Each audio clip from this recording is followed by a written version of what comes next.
Fayaz 4K here, welcome back to another vlog. Today we're going to be talking about this monopod. This monopod is by Manfrotto. Just gonna turn it over here so you guys can take a look at it. Maybe a good little thumbnail. Okay, so this monopod is something that I used way back in 2008, which was about 12 years ago. It's 2020 right now. I use this monopod primarily to shoot video from time to time. Now, I was doing a lot of photography back in the day. I was using a Nikon D800. And from time to time, when I didn't have to take pictures, I would do a few video gigs. And back then, we didn't have the gimbal in the market. So it was either a tripod stand or a monopod. Now, the good thing with the monopod is that it is really good for areas where you're in a tight situation. For its time, back in the day, I think it was really good. Really strong, yet really lightweight. I'm going to include the description below the video about what model this monopod is. However, let's get right to the question. And the question is a monopod worth it in 2020? My opinion is absolutely not. I don't feel that it is worth it in 2020 because you have a gimbal. Now you have your tripod stand that you take everywhere and you'll take a gimbal.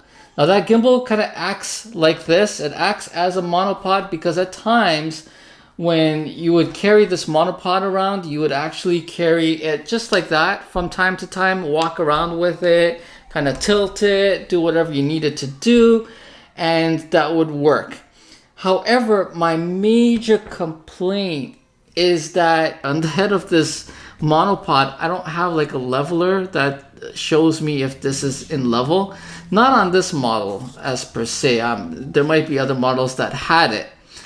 So I would rely on the leveler in my camera. Now, if you actually play with your display settings in your camera, depending on what camera you have, if you had a higher end camera, you would have a leveler.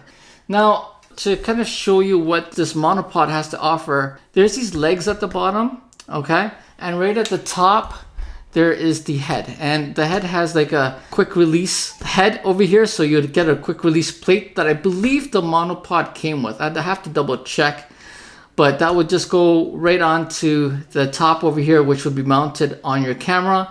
And there's like a little locking device right over here. There's a little lever over here which would allow you to pivot the head towards whatever direction you need it. Other than that, yeah, it's pretty good. So lightweight, strong.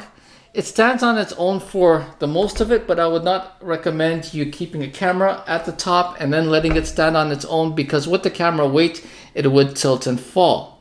So I think for its time way back in 2008, going further back than that as well, it was good. It was worth it, and it was what I believe every cameraman owned or had.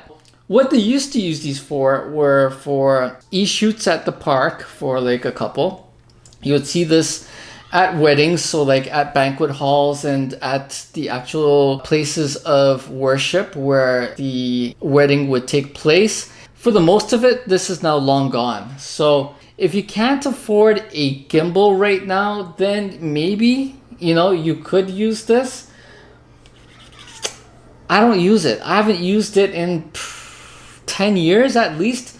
However, I do carry this in my camera bag. So the only purpose now that you could use this now is at like a wedding reception on the dance floor, where you need to get way up above the crowd to shoot, and there's not enough room to place a tripod just because everybody's moving around and dancing, and the last thing you want is someone to knock into your tripod. You would set one of these up. You can set it up on the floor, shoot it right up about 6-7 feet up. The other good thing is that if you did need to get above the crowd, you could actually hold it up and stretch its leg all the way to the top. And really the horizon doesn't really matter because you're kind of pointing it towards the crowd below you. So for certain things, this can be useful. However, again, I hardly use it. That is pretty much the review and my opinion of the monopod in 2020. Now, I'd love to hear from you guys. I'd love for you guys to comment below and let me know if you guys do have one.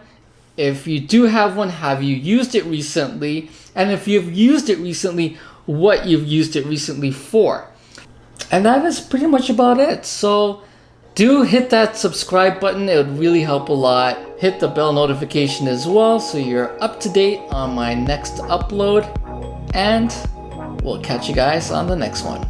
Take care. Oh, and by the way, let me know what you thought about the lighting. I have two soft boxes up here today. I have one right over here and one right over there. Got rid of the tree behind me as well over here. I don't know, just playing around. But yeah, we'll catch you guys on the next one. Take care.